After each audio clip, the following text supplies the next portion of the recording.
Hello, my listeners and saints. Today we're going to be talking about the Springfield 3.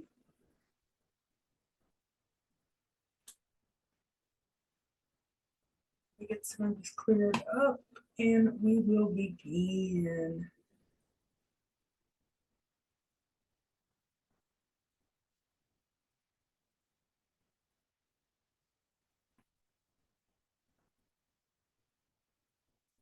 Okay, I'm going to use my little outline that I like to use, not a good credible source, but I'm going to use it anyway.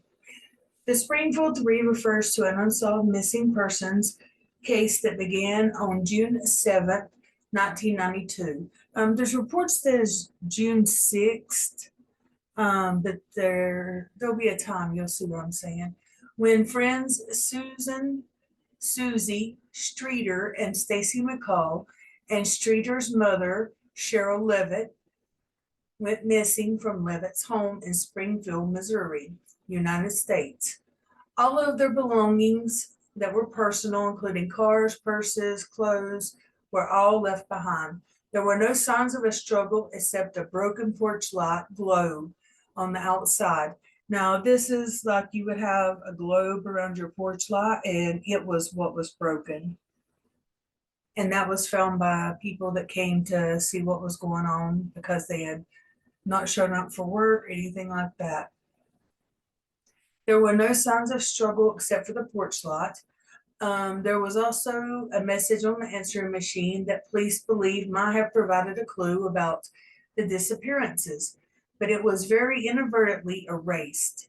In 1997, Robert Cox, a convicted kidnapper and robber, claimed that he knew where the women were, where they had been murdered, and where their body would never be recovered. Neither the whereabouts nor the remains have ever been discovered of these women. No investigators in the case believe Cox has any credibility. Now, the victims are Cheryl Elizabeth Levitt, age 47. At the time of disappearance, she was 5 foot, 110 pounds, with short light blonde hair, brown eyes, pierced ears. She was a cosmetologist at the local salon and was a single mother described as being very close to her daughter, Suzanne Elizabeth Susie Streeter. Streeter was 19 years old, 5'2", 102 pounds, with shoulder length blonde hair and brown eyes. Her distinguishable marks included a scar on her upper right forearm, a small mole on her left corner of her mouth, and pierced ears. Now, there also describes that, and this obviously is the daughter, sorry, wrong computer, that there was something right here that made it look like there was something in her mouth. And you can kind of see there's a little bulge or something there. Still a beautiful woman. But the mole that was on the side of her mouth, she had pierced ears that were pierced twice. Stacy Kathleen McCall was 18, 5'3", 120 pounds, with long dark blonde hair and light colored eyes. The disappearance, Streeter and McCall graduated Kickapoo High School on June 6, 1992. They were last seen between 2 a.m. on June 7th when they were leaving the last of a few graduation parties that they had attended that evening. At some point during the night, they were also seen in Battlefield. The pair planned, oh, it's bigger, I'm old. The pair planned to spend the night at their friend's house, Janelle Kirby, but when they decided Kirby's house was too crowded, they instead left to go to Streeter's, thus Levitt's home, at 1717 East Delmer Street to retire for the night. It is assumed that they arrived because their clothing, jewelry, purses, and vehicles were all present at the house the next day. Levitt was the last to be heard from at approximately 11:15 on June 6th, when she spoke with a friend on the phone about painting an armoire. The following day around 9 a.m., Kirby and her boyfriend. Now, let me get to some more pictures now because I want to show you. These are age enhanced photos. If by chance you would see these women, this you can't read details, but maybe you could see the pictures a little bit better. This would have been the porch lot. I'm assuming that the glass around it broke. The boyfriend, when they arrived, cleaned up the glass as a favor to the mom. See, nothing was touched. This is the friend that graduated with the two missing girls. The following day around 9 a.m., Kirby and her boyfriend, this is Kirby, visited the house after Streeter and McCall failed to show up at her home. They had planned to go to the water park and was supposed to leave Kirby's residence. Upon arriving, Kirby found that the home's front door was unlocked and entered the home, but there was no sign of Streeter, McCall, or Levitt. Even the women's cars were parked outside. She also reported to the police that the glass lampshade on the porch had been shattered, though the light bulb itself was intact. Kirby's boyfriend incidentally helped to sweep up the broken glass off the porch, which police later determined destroyed any potential evidence. Inside the home, Kirby found Levitt and Streeter's dog, a Yorkshire Terrier named Cinnamon, who appeared agitated while inside. Kirby also answered a strange and disturbing call from an unidentified male who made sexual innuendos. She hung up and immediately received another call of the sexual nature, again hanging up the phone. Several hours later, McCall's mother, Janice, also visited the house after failed attempts to reach her daughter by phone. Inside, she noticed all three women's purses were sitting on the floor in the living room, and also saw that her daughter's clothes were neatly folded from the night before. It may go on to mention it here in a minute, but there were some of them smoked and their cigarettes were still there. Anybody that smokes knows you ain't going nowhere without your cigarettes. After placing a call while checking the phone's answer machine, she listened to the strange message, but inadvertently erased the tape. Police were very interested in the call and believed it may have contained a clue. They also did not believe that it was connected to the prank call that Kirby had received. McCall's parents contacted the police in reference to their daughter's disappearance from Lovett's home more than 16 hours after the women were last seen, and the worried friends and family called and visited the home the following day. Police later estimated at the crime scene had been corrupted by 10 to 20 people who visited the Levitt's house. Upon the officers' arrival, the scene showed no signs of struggle except the shattered porch light. Police also noted Levitt's bed had been slept in. All personal property was left there, including purses, money, keys, cigarettes, and the family dog. Okay, later developments. It was on December 31st, 1992, a man called America's Most Wanted hotline with information on the women's disappearance, but the call was disconnected and the switchboard operator attempted to link up with Springfield investigators. God, there could be more commas.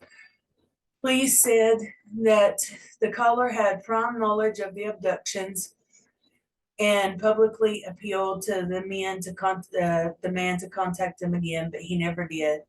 Levitt and Streeter were declared legally dead in 1997. However, their case files are officially filed under missing.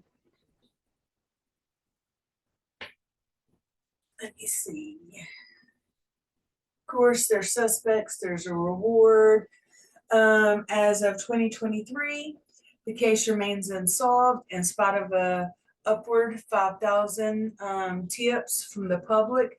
In June 1997, a bench was dedicated to the women inside the Victims Memorial Garden in Springfield Phelps Grove Park. The show has been on 48 Hours, America's Most Wanted, Investigation Discovery, aired Springfield 3 on Disappeared TV series. People's Magazine investigated a full tabloid style episode on the Springfield 3.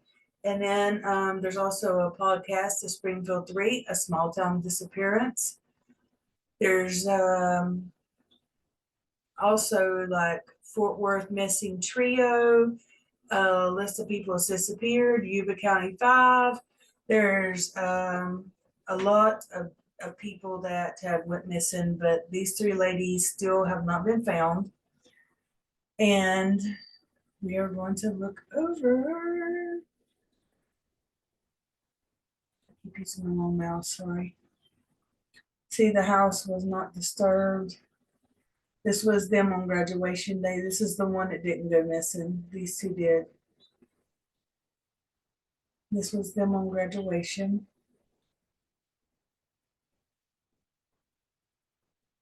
That room just looks so eerie. Their cars. There's another car in behind this one. Now we're going to look at Perez. If you are not familiar with Perez, oh my God. He features many PowerPoints that are made, like this one's made by Pandora. Somebody. I think I have a virus on my computer. Pandora Potter. The breakdown of the case: a day before they disappeared, Suzanne Streeter and Stacy McCall graduated from the Kickapoo I said poo, high school. They went to their friend's house hoping to party, but then they went to Streeter's house instead. The mom had got her a waterbed for graduation, and she figured it was better for her friend to sleep on the waterbed versus sleeping on the floor. A breakdown of the case, part 2. It was the day on June 7th, 1992, when their friends realized that Susie and Stacy were nowhere to be found. Even Susie's mother was nowhere to be found either. And this is all 3 ladies. A friend of theirs went to Streeter's house and hoping to find them still in the house, but she found a globe that had been broken. It was the light on the outside. The door was unlocked, and all of the women's purses, cigarettes, and all their belongings were left behind, including the family dog. The dog seemed agitated. And then the phone call with the sexual undertones. Barrett Streeter, Susie's older brother, he had a drinking problem and had recently fought with his mother and sister before they disappeared, though he was cleared eventually. Dustin Rekla, Susie's Streeter's ex-boyfriend, and his friend Michael Clay had a falling out with Susie after the 2 men were charged with vandalizing a mausoleum and selling the gold teeth that they had found on the corpses, that they had stole from the corpses. Let me clarify that. Clay reported she wished all 3 women were dead. Clay reported that he wished all 3 women were dead. Though once again, no one knew if he was serious or not, and they were eventually cleared. I have a total disrespect, I don't know a better word to use at this moment, for someone that's going to steal from a graveyard or anybody's grave or anything like that. Robert Cox, as we spoke of earlier, a convicted kidnapper and suspected murderer who was living in the area at the time of the crime. He claimed that he knows the women are dead. Unfortunately, no one knows if he's serious or not. And this is some additional research.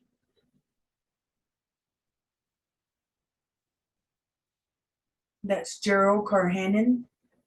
He was a potential suspect from killing the Springfield Three due to his first-degree murder and forcible rape of Jackie Johns in 1985.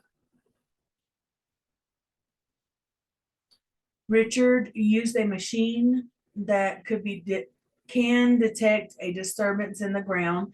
He found three long things underneath the hospital parking garage, though I think they should see what's underneath the parking lot because it could be the family and they could put them to rest. My theory on this case is that someone did not know, they didn't know, maybe a repairman, something of that possibility, and they just know where to hide the bodies.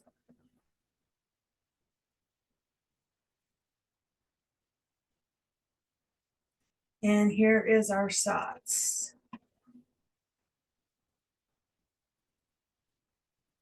Okay, this is the case of the Springfield Three, kind of just a little overview, but I hope you get the general idea. We may go more in depth on these cases. Generally, I try to just cover the top layer of things, and sometimes I do a little bit deeper dive because my insane mind will not allow me to do one case at a time. I've still got three I'm working on right now. And so maybe if I could calm myself down and get just one at a time, we could do a deep dive. But I promise you a long video is coming. Thank you for joining me. And as always, I will see you later. Bye.